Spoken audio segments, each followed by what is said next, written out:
Salut mon OG, on se retrouve dans la salle de l'esprit pour une vidéo spéciale classique. Ce livre doit être lu par tout homme ayant atteint la majorité. Moi-même, si j'ai un fils, que Dieu m'en préserve, à ses 18 ans, il aura pour obligation de lire ce livre intitulé The Way of the Superior Man, ou en français, La Voie de l'homme supérieur. Apparemment, il a 20 ans ce livre, classique, international best-seller. Et pour moi, ça mérite totalement parce que je vais te partager les pépites, tout ce que j'ai retenu de ce livre qui concerne les hommes, mais qui peut aussi intéresser les femmes. Donc mes OGs, préparez-vous, let's go, je te partage tout ça. Évidemment, petite mise en garde, c'est un livre qui n'est pas dans le politiquement correct. Il y a des gens qui peuvent être choqués. N'hésitez pas à me contredire en commentaire, à lancer un débat, ça me dérange pas. Et moi, je vais te dire si je suis d'accord ou pas. Premier point, la mission d'un homme. C'est vraiment l'essentiel du livre. En fait, il tourne autour de deux polarités.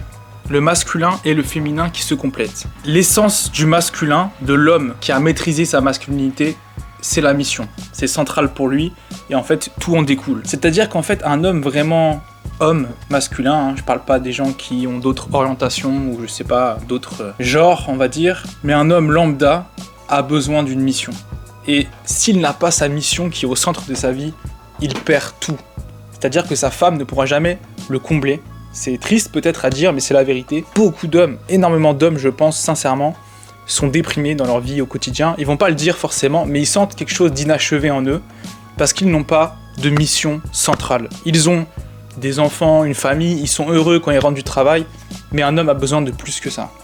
A l'inverse, selon l'auteur, une femme peut être tout à fait épanouie dans une vie avec laquelle elle ressent l'amour de sa famille. Par exemple, elle a besoin d'être aimée, elle a besoin d'avoir des enfants, c'est ancré en elle, et si ça se passe pas très bien au travail, au moins son énergie féminine peut être comblée par l'amour. Un homme ne sera jamais comblé par cet amour parce qu'il a besoin d'une putain de mission, on dit.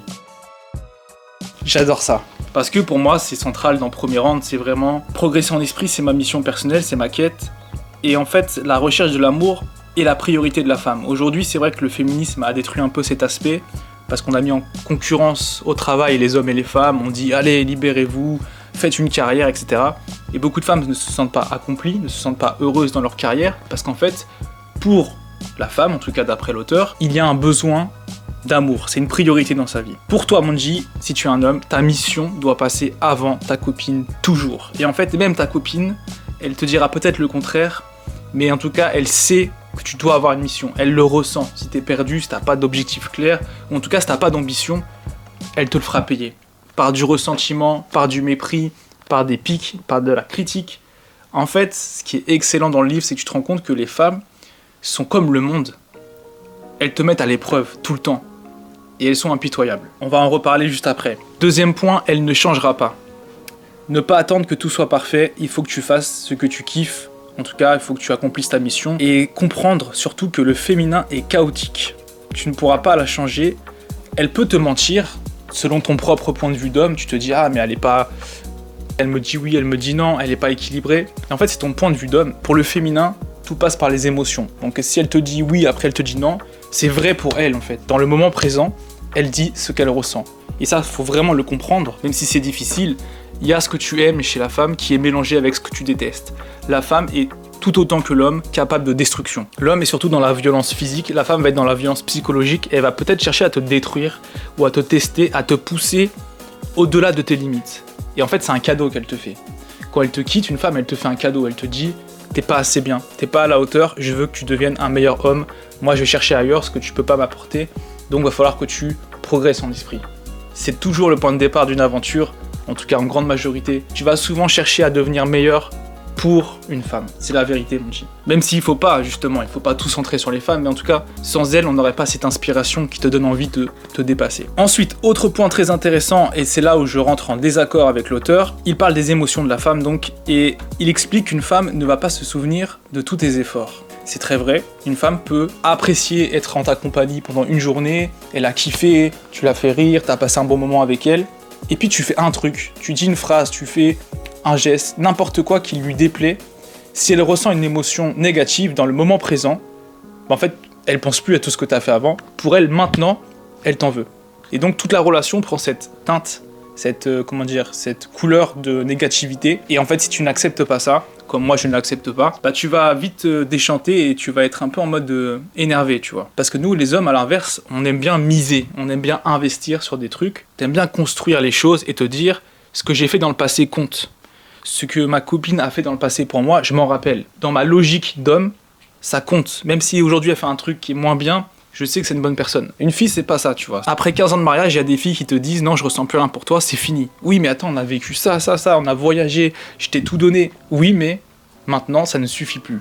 Et voilà. Et je comprends tout à fait que c'est vrai, mais j'ai une flemme totale de suivre les conseils de l'auteur pour ce cas de figure, parce qu'il explique « Maintenant, il faut la faire rire. » Il faut pas essayer de lui parler avec de la logique, parce que les femmes ne comprennent pas la logique. Enfin, elles comprennent, hein. Elles sont pas inférieures au niveau de l'intelligence, loin de là. Mais dans ce moment d'émotion, ça ne sert à rien de lui dire « Voilà, je t'explique concrètement, il s'est passé ça, etc. » En fait, elle veut juste que tu la rassures ou que tu la fasses rire, mais pas forcément que tu réussisses à la sortir de son problème. Elle cherche pas forcément de solution, sauf si c'est très concret, un truc manuel, matériel ou un besoin de sécurité, je sais pas.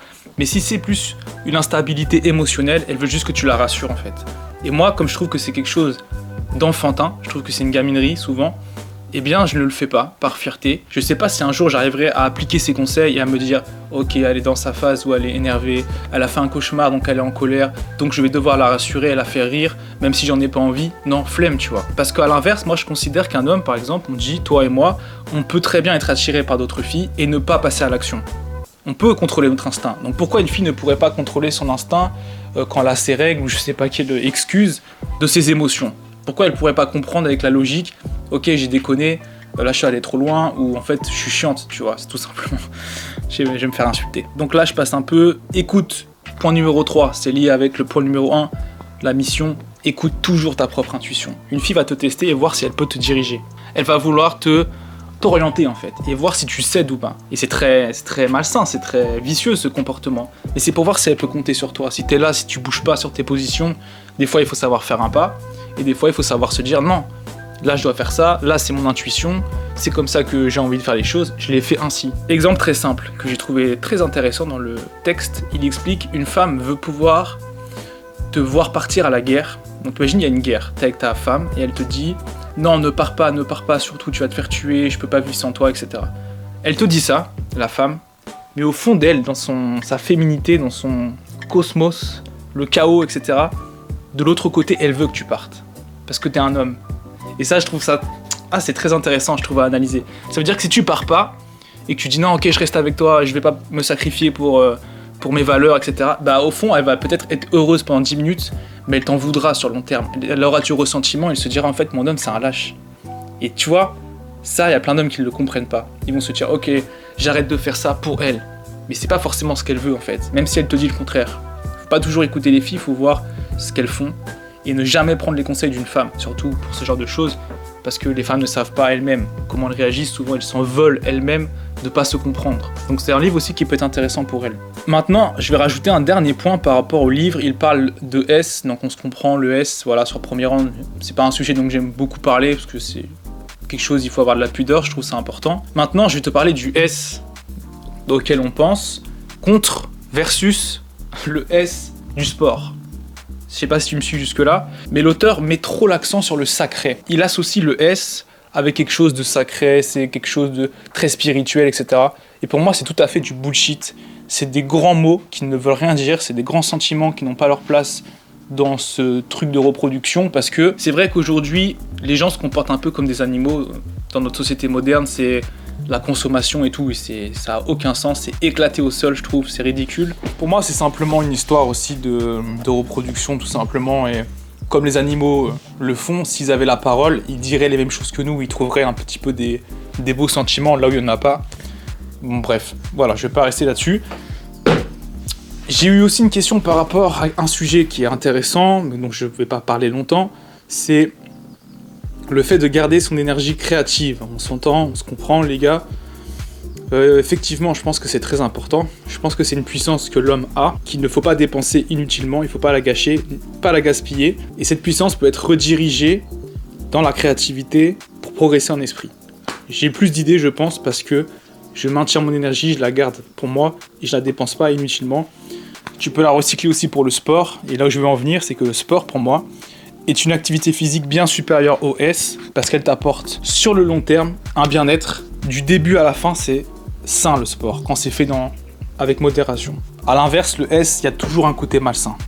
Toujours. On m'enlèvera pas ça de la tête.